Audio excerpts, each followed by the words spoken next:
Hi YouTube, welcome to another one of my random videos. Today we're going to look at some padlocks. And I've titled the video "All Padlocks Are Not Equal," and that should be pretty obvious when you walk into a store and look at the price tags. So we got a little luggage lock here, which is, worth about £1. Probably buy a pack of them for £1 in a pound shop or something. Usually these are just put on luggage bags to tie the zips together, things like that. That's what I use this for.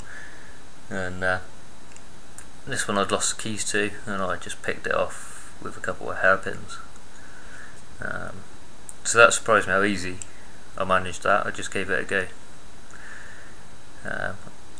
as a last resort before I cut it off, and it worked, and I picked it off, and it shocked me how easy it was. So I spent a few minutes looking online at picking locks.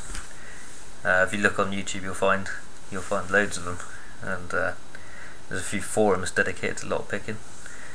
You'll see how easy it is. I spent half an hour practicing. I picked that one, I've picked that one, and I've picked that one. I've done all three of them with simply a bent sort of split pin and a hair clip that I've just bent, and that was dead easy. And obviously you can get proper tools which make the job a hell of a lot easier. So knowing that, it's a little bit worrying about how easy it is to pick locks. I've had motorbikes in the past, which is why I've got some of the bigger locks. I've not got any at the minute, so that's why I'm willing really to show you what locks I'm using.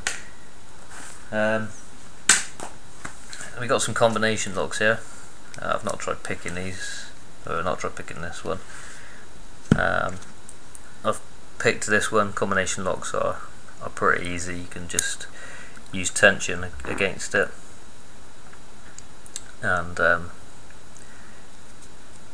twist it, and you'll get the combination pretty quick. I mean, they're easy to recode, and they're convenient for other people to use.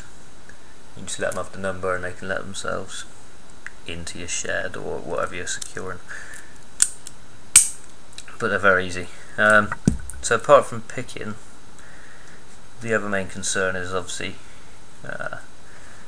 mechanically breaking into them. It's probably more likely than picking. With that in mind, obviously bigger the better. But if you're coming up against people with cutting torches or power tools, then you're just buying time, and hopefully that's enough to put them off, deter them. It's going to make a lot of noise to cut these off. So one preferred method is bolt croppers. If you search on YouTube for Captain Cropper, I think his name is, he cuts through various chains and things, and shows you how easy it is to cut through with a pair of 42-inch, I believe, Irwin record bolt croppers. And I think it's considered that around about 12mm starts becoming the limit of them. If you've got decent steel, if it's treated properly, if they're hardened all the way through, I think they tend to just crack apart. They just almost explode and break. And cutting one half of a chain link often breaks the whole link, and it'll just shear apart. Obviously, you need them hardened to resist cutting through like butter. So apparently, what seems to be the best method is just to case harden, which means that they resist the cut initially on the outside, but they're not brittle enough just to shatter. Anyway, so once you go above 12mm, things start becoming difficult. I believe 16mm is almost impossible to bolt crop, and some of the massive chains, there's a couple of chains made by Almax or Pragmesis, I believe the name is, they're up to like 19mm. There's not really a way you're going to bolt crop through them. So if you want to protect something like a motorbike, maybe a really high security door, or quad bike, caravan, trailer, things like that, you're going to want a beastie lock. This here's the Mul-t-lock. It's the E14. They do one slightly bigger called the E18. This one's a Sen 6. Sen is a security rating. You can look it up on Google and just see what that specification is. But it's the highest rating is a Sen 6, and that's what this lock is. The problem with it is it's not shrouded. So unlike the Squire that protects itself, you'd obviously have a chain going through there. This one's a lot easier to get access to with cutting tools.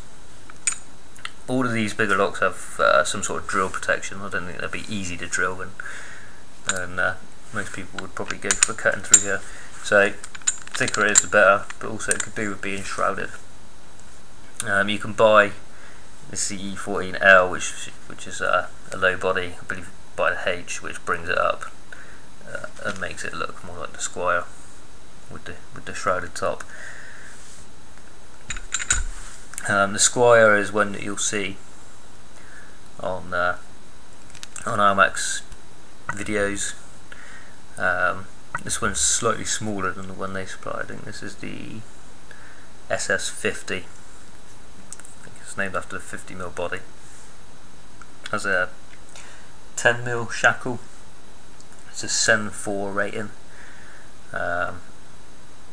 They do another one, again like the Mul-t-lock, they do a bigger one, which is the SS65, which is what Almax recommend for their larger chains. The issue with the Squire that I've seen is there's videos showing it being picked. It's a 6-pin lock, and it does have measures to prevent bumping and picking, I believe, but I have seen videos, whether they're genuine or not, I'm not sure, but from what I've seen it looks like they can be picked, and the Mul-t-lock can as well.